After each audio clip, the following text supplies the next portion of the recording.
चैतन्य मुक्त है। प्रश्नकर्ता: मैं श्री रमणाश्रम से बस आ ही रहा हूँ। वहाँ मैंने 7 मास व्यतीत किए। महाराज जी, आश्रम में तुम किन साधनाओं का अभ्यास कर रहे थे? प्रश्नकर्ता: जहाँ तक मुझसे संभव हुआ मैं कौन हूँ पर एकाग्रता की। महाराज जी, तुम इसे किस प्रकार से कर रहे थे? क्या शाब्दिक स्तर पर? प्रश्नकर्ता: दिन में अपने रिक्त समय में मैं इसे किया करता था। कभी कभी मैं अपने आप से ही धीमी आवाज़ में कहता पूछता, मैं कौन हूँ? मैं हूँ पर मैं कौन हूँ? या फिर मैं इसे मानसिक स्तर पर करता। कुछ अवसरों पर मुझे एक सुंदर सी अनुभूति होती थी या मैं शांतिपूर्ण प्रसन्नता की मन स्थिति में चला जाता था। कहने का संक्षिप्त भाव यह है कि अनुभवों के लिए श्रम करने की अपेक्षा मैं शांत और संवेदनपूर्ण रहने का प्रयत्न कर रहा था। महाराज जी, जब तुम उपयुक्त मन स्थिति में होते थे तो वास्तव में क्या अनुभव होता था? प्रश्नकर्ता: आंतरिक निस्तब्धता, शांति और मौन की भावना। महाराज जी, क्या तुमने कभी अपने आप को अचेतन होते हुए पाया? प्रश्नकर्ता: हाँ, ऐसा भी कभी कभी होता था, पर बहुत थोड़े समय हेतु। अन्यथा मैं भीतर बाहर से निस्तब्ध भर रहता था। महाराज जी कहते हैं, यह निस्तब्धता किस प्रकार की होती थी? क्या यह गहरी सुषुप्ति से मिलती जुलती किसी ऐसी अवस्था से होती थी जो सचेतन भी होती हो? क्या यह जागृत युक्त सुषुप्ति जागृत सुषुप्ति सा कोई प्रकार होती? प्रश्नकर्ता: हाँ, सावधानता पूर्ण सुषुप्ति, जागृत सुषुप्ति। महाराज जी, मुख्य बात है नकारात्मक भावनाओं, इच्छा, भय आदि मन के षष्ठ रिपुओं से मुक्त रखना। यदि मन एक बार उनसे मुक्त हो जाए तो श्रेष्ठ कार्य सरलता से हो जाता है। जिस प्रकार से साबुन घुले पानी में रखा कपड़ा स्वच्छ हो जाता है, उसी प्रकार शुद्ध भावना की धारा में रखा मन भी निर्मल हो जाता है। जब तुम शांतिपूर्वक बैठकर अपने आप का अवलोकन करते हो तो विभिन्न प्रकार की बातें सतह पर उभर कर आ सकती हैं। उनके बारे में कुछ मत करो, उन पर प्रतिक्रिया मत करो। वे जिस प्रकार स्वतः ही आई थी उसी प्रकार स्वतः ही चली जाएंगी। महत्वपूर्ण बात है उनके प्रति बोधपूर्ण बने रहना। अपने आप के प्रति पूर्ण चैतन्य या कहें कि अपने मन पर अपना पूर्ण ध्यान रखना तो अधिक उचित होगा। प्रश्नकर्ता: क्या आपने आप से आपका अर्थ हमारे दिन प्रतिदिन की आत्मा सेल्फ से है? महाराज जी, हाँ, व्यक्ति से विषय पर दृष्टि से एकमात्र उसका ही निरीक्षण किया जा सकता है। दृष्टा निरीक्षण किए जाने से परे होता है। जिसका भी निरीक्षण किया जाना संभव हो सकता है वह वास्तविक रूप नहीं हो सकता। प्रश्नकर्ता कहता है, इस रूप में दृष्टा का निरीक्षण मैं सदैव कर सकता हूँ, मानो वह अंतहीन क्रम में निरंतर पीछे लौटता जा रहा हो। महाराज जी, तुम केवल निरीक्षण को ही देख सकते हो, दृष्टा को नहीं। इसे तुम अपनी प्रत्यक्ष अंतर्दृष्टि से ही जानते हो कि चरम और मूल दृष्टा तुम स्वयं ही हो। निरीक्षण पर आधारित किसी तार्किक प्रक्रिया की निष्पत्ति द्वारा नहीं। तुम हो जो कि तुम हो, पर तुम उसे जानते हो जो कि तुम नहीं होते। आत्मा को सत्य की तरह जानना जाता है, अनात्म को असत की तरह, पर सब कुछ मन के ही अंतर्गत होता है। दृश्य, दर्शन तथा दृष्टा ये केवल मनोरचित वस्तुएं मात्र हैं, केवल आत्मा ही है। प्रश्नकर्ता: मन इन सारे भेदों का सृजन क्यों करता है? महाराज कहते हैं, विभाजन और विशिष्टीकरण करना मन का मूल स्वभाव होता है। विभाजन में कोई हानि नहीं होती, परंतु पृथकता प्रदान करना यथार्थ के विरोध के रूप में ले लेता है। वस्तुएं और लोग परस्पर भिन्न भिन्न अवश्य होते हैं, पर वे परस्पर पृथक नहीं होते। प्रकृति एक है, वास्तविक एक है। विपरीतताएं तो अधिक तो रखती हैं, पर विरोध संभव नहीं है। प्रश्नकर्ता: मैं अनुभव करता हूँ कि मेरे स्वागत में सक्रियता अधिक है। इस बारे में यहाँ मुझे सलाह दी जाती है कि सक्रिय होने से बचूं और निष्क्रिय होने का प्रयास मैं जितना अधिक करता हूँ उतना ही तीव्रता से यह आकांक्षा उत्पन्न होने लगती है कि मैं कुछ न कुछ अवश्य करूँ। फल यह होता है कि मैं न केवल बाहर स्तर पर सक्रिय बना रहता हूँ, अभी तो अपने भीतर भी वह होने हेतु संघर्षरत रहता हूँ जो मेरे स्वभाव में नहीं है। क्या कार्य की गहरी आकांक्षा का कोई इलाज है? पर महाराज जी कहते हैं, कार्य में और यथार्थ की सक्रियता में अंतर है। सारी प्रकृति कार्य है, कार्य प्रकृति है और प्रकृति कार्य है।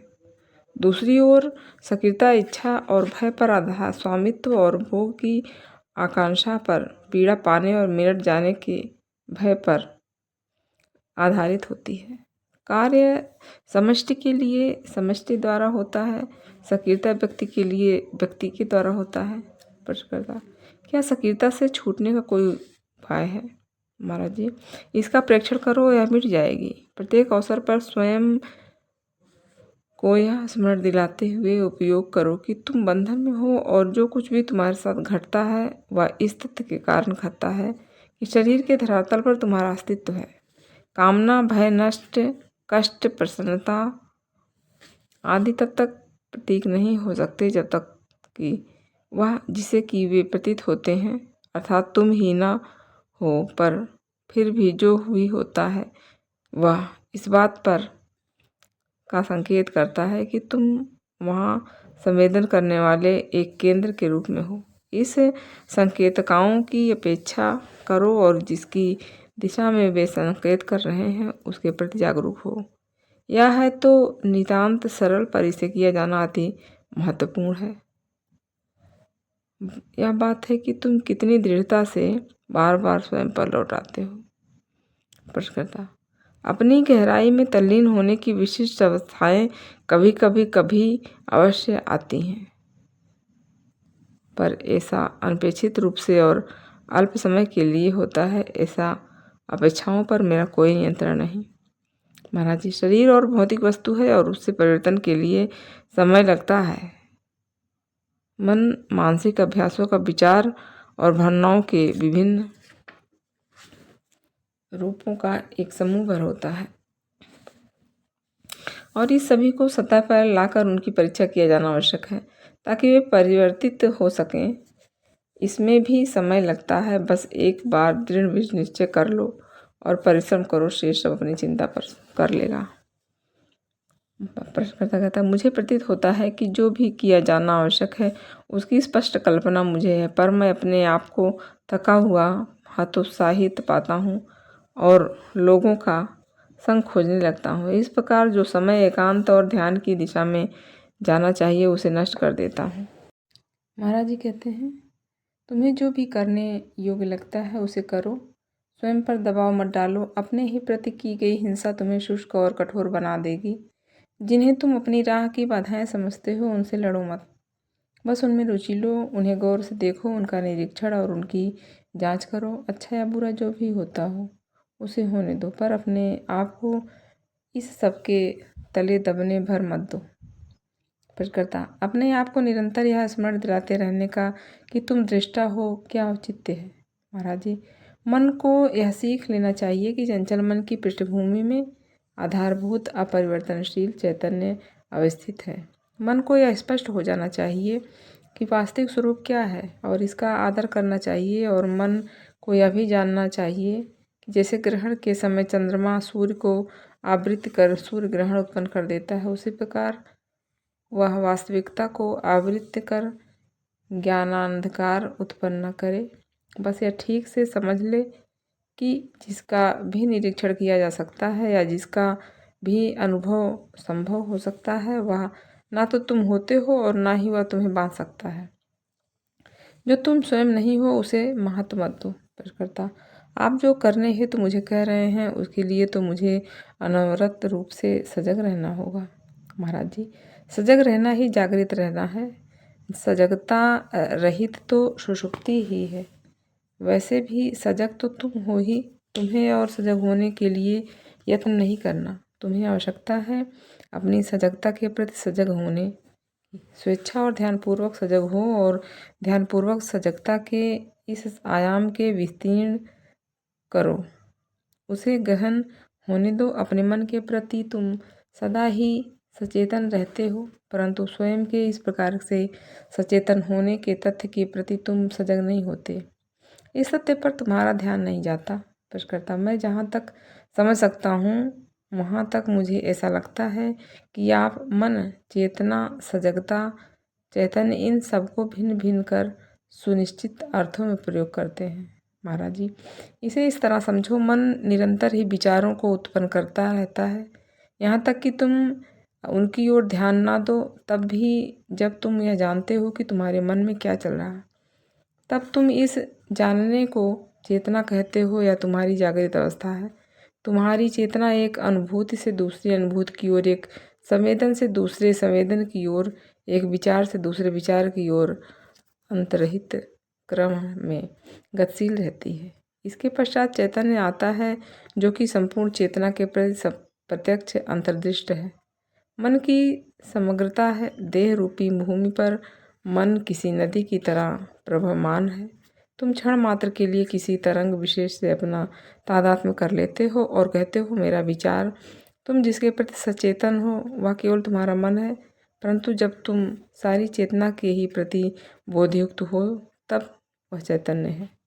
प्रश्नकर्ता: प्रत्येक व्यक्ति चेतन है, परंतु प्रत्येक व्यक्ति चैतन्य युक्त नहीं होता। महाराज जी, प्रत्येक व्यक्ति चेतन है ऐसा मत कहो, या कहो कि चेतना के अंतर्गत ही प्रत्येक वस्तु प्रकट और लुप्त होती है। हमारे मन चेतना के महासागर पर उठती विभिन्न तरंगों भर है। तरंगों की तरह वे उठते विलीन होते रहते हैं। महासागर की तरह वे शाश्वत और निस्सीम हैं। अपने आप को सत्य के महासागर की तरह सारे अस्तित्व के गर्भ के रूप में जानो। निश्चित ही ये सब उपमाएं मात्र हैं। वास्तविकता तो वर्णन से परे होती है। तुम वह ही उसे जान सकते हो। प्रश्नकर्ता: क्या वह सचमुच इतनी मूल्यवान वस्तु है कि इसकी खोज का कष्ट उठाया जाए? महाराज जी, इसके अभाव में सब कुछ नष्ट कष्ट ही है। यदि तुम स्वस्थ मन से सृजनात्मक ढंग से और सुख से जीना चाहते हो तो यह पता करो कि तुम कौन हो। यद्यपि मन देह केंद्रित होता है और चेतना मन केंद्रित होती है, पर चैतन्य मुक्त है। देह की अपनी तृष्णाएं होती हैं, मन के अपने सुख दुख होते हैं। चैतन्य अनासक्त और अविचल है। यह नम्य, मौन, शांतिपूर्ण, सावधान और निर्भय है। कामना और भय से रहित इसे अपना वास्तविक स्वरूप समझकर इस पर ध्यान करो और अपने नित्य के जीवन में यह होने के प्रयत्न करो, और तब तुम्हें उसकी परिपूर्णता का पता चलेगा। मन की रुचि घटनाओं में होती है, जबकि चैतन्य की स्वयं मन ही के प्रति रुचि होती है। बच्चों का रुझान खिलौनों के प्रति होता है, जबकि माँ बच्चे की देखरेख करती है, ना कि खिलौनों की। अथक निरीक्षण करते करते मैं नितांत रिक्त हो गया और उस रिक्तता से मेरे पास मन के अतिरिक्त शेष सब लौट आया। मैं देखता हूँ कि मेरा मन ऐसा खो चुका है कि अब उसका पता लगाना असंभव है। प्रश्नकर्ता: क्या इस समय आप जिस प्रकार से बातें कर रहे हैं वह अचेतन अवस्था में कर रहे हैं? महाराज जी, मैं ना तो सचेतन हूँ और ना चेतन। मन और उसकी विभिन्न स्थितियों और अवस्थाओं से मैं परे हूँ। विभिन्नताएं मन के द्वारा रची जाती हैं और वे मन पर ही लागू होती हैं। मैं तो स्वयं विशुद्ध चेतना ही हूँ। जो कुछ भी है उसका अखंडित चैतन्य तुम्हारी अपेक्षा में मैं कहीं अधिक वास्तविक अवस्था में हूँ। जिन विभेदों और पृथकताओं से किसी व्यक्ति का निर्माण होता है उनमें मैं अप्रभावित हूँ। जब तक शरीर टिकता है तब तक किसी अन्य शरीर की तरह इसकी भी अपनी आवश्यकताएं हैं, पर मेरी मानसिक गतिविधि पर पूर्ण विराम लग चुका है। प्रश्नकर्ता कहता है, परंतु आपका आचरण तो किसी विचारवान मनुष्य जैसा ही है। महाराज जी, क्यों न हो, परंतु मेरी विचार प्रक्रिया वैसी ही है, अचेतन और ध्येयपूर्ण है, जैसे कि शरीर में भोजन अचेतन और ध्येयपूर्ण रीति से स्वयं पचा दिया जाता है। प्रश्नकर्ता: यदि आपकी विचार प्रक्रिया अचेतन है तो आप यह कैसे जान पाते हैं कि वह सुचारू रूप से कार्यरत है या नहीं? महाराज जी, क्योंकि ना तो इसे नियंत्रित करने की इच्छा होती है और ना इसकी जारी रहने से भय होता है। यह गलत कैसे हो सकता है? जब एक बार मैंने अपने आप को और अपनी सार्थकता को जान लिया तो बार बार अपनी परीक्षा करने की आवश्यकता ही क्या है? यदि तुम्हें यह ज्ञात है कि तुम्हारी घड़ी सही समय दर्शाती है तो तुम्हें जब भी आवश्यकता होता है तब इसमें समय देखने में हिचकिचाते नहीं। प्रश्नकर्ता ठीक इस क्षण यदि मन बातचीत नहीं कर पा रहा है तो फिर कौन बोल रहा है? महाराज जी, जो प्रश्न को सुन रहा है वही उत्तर दे रहा है। प्रश्नकर्ता पर वह कौन है? महाराज जी, कौन नहीं वरन क्या कहो व्यक्ति शब्द से तुम जो अर्थ ग्रहण करते हो वह मैं नहीं हूँ। यद्यपि तुम्हें मैं एक व्यक्ति सा प्रतीत हो सकता हूँ, मैं चेतना का यह महासागर जिसमें सब कुछ घटित होता है और मैं सारे अस्तित्व और परिवर्तित परिचय से परे स्थित सत्य का परिशुद्ध आनंद भी हूँ। क्योंकि किसी भी वस्तु को मैं अपने से पृथक नहीं पाता, अतः मैं सर्व हूँ। साथ ही चूँकि कोई भी वस्तु मैं नहीं, अतः मैं कुछ भी नहीं। वही शक्ति जो अग्नि को दहकाता है, जल को प्रवाह, बीज को अंकुरित और वृक्ष को वृद्धि प्रदान करता है, मेरे माध्यम से तुम्हारे प्रश्नों के उत्तर प्रस्तुत करती है। मेरे बारे में व्यक्ति स्तर की किसी बात का अस्तित्व नहीं है। यद्यपि भाषा और तरीका तुम्हें संवैधानिक सा प्रतीत हो सकता है, व्यक्ति को इच्छाओं, विचारों और उनसे फलित क्रियाओं का एक निश्चित प्रारूप होता है। मेरी स्थिति में ऐसा कोई प्रारूप कहीं नहीं है। मैं जिसकी इच्छा या भय करूं, ऐसा कुछ नहीं है। प्रश्नकर्ता पर निश्चित ही आपकी कभी मृत्यु तो होगी ही। महाराज जी, हाँ, जीवन विदा हो जाएगा, देह नष्ट हो जाएगी, परंतु इससे मुझे कण मात्र का भी अंतर नहीं आता। मैं स्थान और काल से परे हूँ, न तो कोई अन्य मेरा कारण है, ना ही मैं किसी अन्य का कारण हूँ। कारण और परिणाम से परे होते हुए भी सारे अस्तित्व का ताना बाना मैं ही हूँ। प्रश्नकर्ता क्या मैं आपसे पूछ सकता हूँ कि आप अपनी वर्तमान स्थिति पर कैसे पहुँचे? महाराज जी, मेरे शिक्षक ने मुझे मैं हूँ की भावना को दृढ़तापूर्वक पकड़ने और क्षण भर के लिए भी इसे विचलित न होने के लिए कहा। मैंने उनके निर्देश का पालन किया, करने से पूरी चेष्टा की और अपेक्षाकृत कम समय में ही अपने में मैं उनकी शिक्षा के सत्य को मैंने अनुभव कर लिया। मैंने बस इतना ही किया कि उनकी शिक्षा, उनका चेहरा और उनके शब्दों को निरंतर स्मरण रखा। इसका फल यह हुआ कि मैं मन का अंत हो गया। मन की इस निस्तब्धता में ही मैंने अपने आप को स्वरूपता और अपरिमित की तरह देखा। प्रश्नकर्ता आपको आत्म साक्षात्कार आकस्मिक रूप से हुआ या क्रम हुआ है? महाराज जी कहते हैं, ना आकस्मिक रूप से और ना क्रमशः हुआ, जो है काल से अबाधित है, या जो मन ही है जो इच्छाओं और भयों की अशुद्धता के धुल जाने पर साक्षात अनुभव प्राप्त कर लेता है। प्रश्नकर्ता कहता है, क्या इन इच्छाओं में आत्म साक्षात्कार की इच्छा भी सम्मिलित है? महाराज जी, जिस प्रकार भयभीत हो जाने की संभावना का भय सर्वाधिक विशिष्ट भय होता है, उसी प्रकार समस्त इच्छाओं को समाप्त कर देने की इच्छा एक विशिष्ट इच्छा होती है। पहली बात तुम्हें पलायन करने से रोक सकती है, जबकि दूसरी बात परिग्रह से तुम एक से शब्दों का प्रयोग कर सकते हो। परंतु स्थितियां एक समान नहीं होती।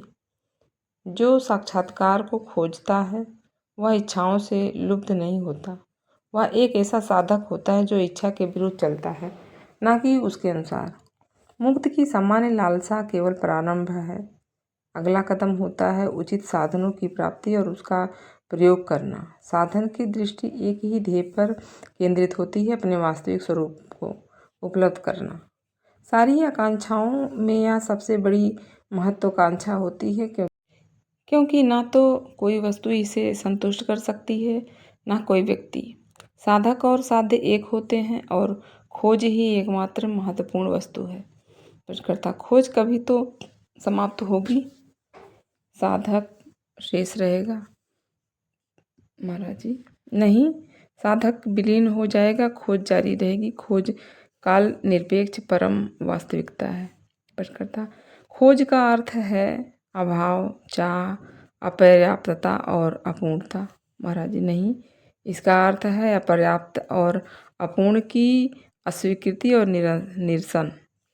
वास्तविकता की खोज स्वयं वास्तविकता की ही एक गतिविधि है। एक रूप में देखें तो सारी खोज ही वास्तविक आनंद के लिए या वास्तविक के आनंद के लिए होती है, परंतु यहाँ खोज शब्द से हमारा तात्पर्य उस खोज से है जो स्वयं को चेतना के मूल और मन से परे स्थिति प्रकाश के रूप में देखने के लिए की जाती है।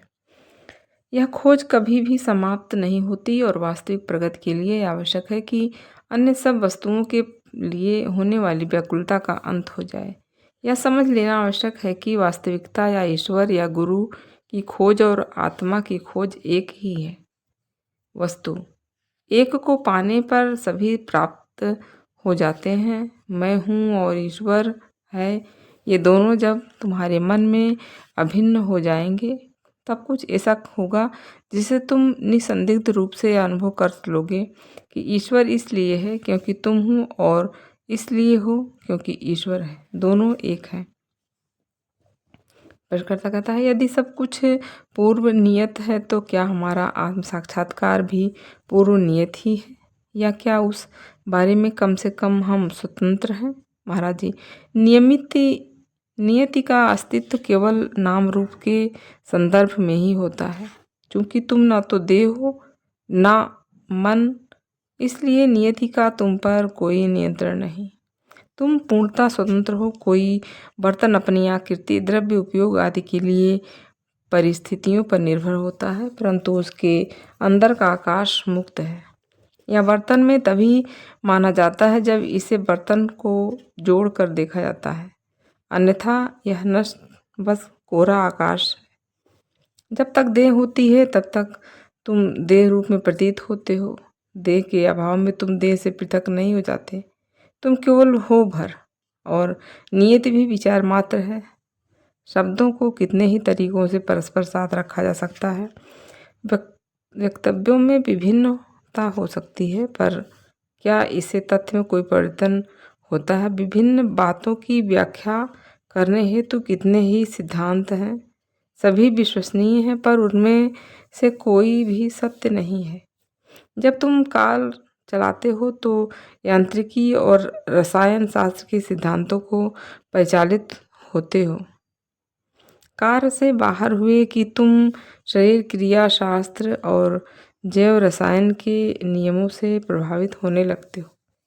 प्रश्नकर्ता, ध्यान क्या है और इसे क्या उपयोग है? महाराज जी कहते हैं, प्रारंभ में साधक को औपचारिक विविध प्रणाली युक्त ध्यान अथवा प्रार्थना विशेष करना उत्तम होता है, परंतु वास्तविकता की खोज में निकले साधक के लिए एकमात्र ध्यान है। विचारों को मन में स्थान न देने का दृढ़ आग्रह, विचारों से मुक्त रहना ही ध्यान है। प्रश्नकर्ता, यह किस प्रकार किया जाता है? महाराज जी, पहले तो तुम विचारों को आने जाने की स्वीकृति देते हो, उन पर दृष्टि रखते हो। इस प्रकार का निरीक्षण स्वयं ही मन की गतिविधि को धीमा कर देता है और अंत में तो मन पूरी तरह से रुक ही जाता है। एक बार मन शांत हुआ तो उसे फिर शांत रहने दो। शांति से उबो मत, इसमें टिको, इसकी गहनता में जाओ। प्रश्नकर्ता, या तो मैंने सुना कि अन्य विचारों को दूर रखने के लिए किसी एक विचार को दृढ़तापूर्वक पकड़ कर रखा जाता है, परंतु सारे ही विचारों को किस प्रकार दूर रखा जाता है? यह धारणा भी तो एक विचार ही है। महाराज जी, नए सिरे से प्रयोग करो, पिछले अनुभवों के आधार पर मत चलो। अपने विचारों का प्रेक्षण करो और इस प्रकार से अपने द्वारा विचारों का प्रेक्षण किए जाने का भी प्रेक्षण करो। समस्त विचारों से मुक्त की अवस्था अकस्मात प्रकट होगी और उसके आनंद से इसे तुम पहचान लोगे। प्रश्नकर्ता, क्या आप संसार की स्थिति से जरा भी विचिंतित नहीं होते? पूर्व पाकिस्तान में हो रही भयानक घटनाओं को देखिए, क्या वे आपको छूती भी नहीं? उपयुक्त बातचीत और अगले कुछ पृष्ठों की कुछ और बातें 1971 के पूर्व पाकिस्तान, जो अब बांग्लादेश है, के युद्ध के समय की हैं। महाराज जी, मैं समाचार पत्र पढ़ता हूँ, मैं जानता हूँ कि क्या हो रहा है, पर मेरी प्रतिक्रिया तुमसी नहीं होती। तुम किसी प्रकार के उपचार की बात सोचने लगते हो, जबकि मैं रोकथाम के संबंध में सोचता हूँ। जब तक कारण विद्यमान रहते हैं तब तक उसके परिणाम भी होंगे, और लोग जब तक विद्यमान विभाजन और पृथकता की दिशा में प्रवृत्त रहते हैं तब तक वे स्वार्थ और आक्रामक रहते हैं। यदि तुम संसार में शांति और प्रीति का वातावरण चाहते हो तो यह तुम्हारे अपने हृदयों और मनों में होना आवश्यक है। इस प्रकार के परिवर्तन आरोपित नहीं किए जाते, यह अपने भीतर से ही आने चाहिए। जिन्हें युद्ध से घृणा है उन्हें चाहिए कि पहले इसे अपने मन मस्तिष्क से निकाल फेंके। शांतिपूर्ण मनुष्यों के बिना संसार में शांति किस प्रकार संभव है। लोग जिस प्रकार के हैं वे वैसे जब तक रहते हैं तब तक संसार भी यथावत रहेगा। मैं अपना सहयोग इस हेतु दे ही रहा हूँ ताकि लोग यह जान सकें कि उनके कष्टों का एकमात्र कारण वे स्वयं ही हैं। इस अर्थ में मैं एक उपयोगी मनुष्य हूँ, पर अपने आप में जो मैं हूँ, जो मेरी वास्तविक अवस्था है, उसकी अभिव्यक्ति मस्तिष्क चेतना और उपयोगिता के रूप में नहीं की जा सकती। मैं इस बारे में बातचीत कर सकता हूँ, प्रतीकों एवं नीति कथाओं का प्रयोग भी कर सकता हूँ, पर मैं स्पष्ट रूप से जानता हूँ कि वह भी पर्याप्त नहीं है। ऐसा नहीं है कि इसे अनुभव नहीं किया जा सकता, यह स्वयं अनुभविता ही है, पर ज्ञान के लिए जो मन विभाजन और विरोध का ही अवलंबन होता है, उस मन की भाषा में इसे वर्णित नहीं किया जा सकता। संसार उस कागज सा है जिस पर कुछ अंकित किया हुआ है। इसे पढ़ने वाले के बदलने के साथ साथ उसके द्वारा पढ़ा समझा भी उसके अनुसार बदलता रहता है, परंतु कागज पर शायद ही किसी का ध्यान जाता जो सबके प्रति समान रूप से उपस्थित है। और यदि प्रिंटिंग रिबन को हटा दिया जाए तो टाइपराइटर पर कितनी भी खटखट क्यों न करते रहें, कागज पर कुछ भी नहीं उभरता। मेरा मन ऐसा है, खटखटाहटें तो होती रहती हैं पर कोई चित्त नहीं है। प्रश्नकर्ता: क्या आप यहाँ बैठकर लोगों से चर्चाएं क्यों किया करते हैं? आपका वास्तविक ध्येय क्या है? महाराज जी: इसका कोई ध्येय या हेतु नहीं है। तुम्हारा कहना है कि मेरा कोई ना कोई अवश्य है। ना तो मैं यहीं बैठा हूँ और ना मैं चर्चा कर रहा हूँ। हेतु खोजने का कोई प्रयोजन नहीं है। मुझे देह से एक मानकर भ्रमित मत हो। करने के लिए मेरे पास कुछ नहीं है, कोई कर्तव्य नहीं जिन्हें मुझे पूर्णतः करना हो। मेरा यह अंश, जिसे तुम ईश्वर कह सकते हो, संसार की देखभाल करेगा। तुम्हारा यह संसार, जिसे देखभाल की बहुत आवश्यकता पड़ती है, तुम्हारे मन में ही है और गति करता है। तुम्हारी देह और तुम्हारा मन तभी तक होते हैं जब तक तुम इस प्रकार का विचार करते हो। वे तुम्हारे हैं। इस प्रकार से विचार करना बंद कर दो और वे बस विलीन हो ही जाते हैं। उन्हें उनका कार्य करने दो, पर वे तुम्हें सीमित ना कर पाएँ, इतना ध्यान अवश्य रखो।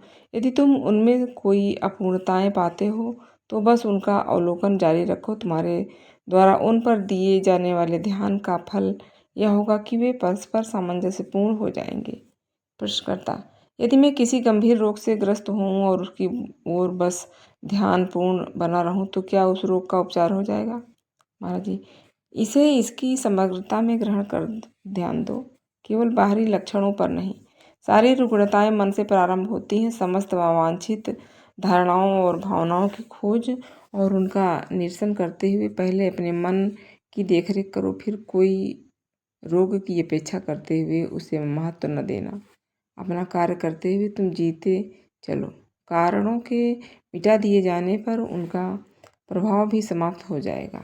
मनुष्य जिस प्रकार का विश्वास करता है वैसा होने लगता है। स्वयं के विषय में समस्त धारणाओं को छोड़ो और तब तुम अपने आप को मन और शरीर में घटने वाली किसी भी घटना से परे शुद्ध साक्षी के रूप में पाओगे। प्रश्नकर्ता: मैं अपने को जैसा भी सोचता हूँ, यदि वैसा बन जाता हूँ और यदि मैं सोचता हूँ कि प्रारंभ कर दूँ कि मैं सर्वोच्च वास्तविकता हूँ, तो मेरी इस प्रकार की सर्वोच्च वास्तविकता का क्या केवल एक विचार ही बनकर रहना चाहेगी? महाराज जी, पहले उस अवस्था को प्राप्त कर लो, फिर प्रश्न पूछना।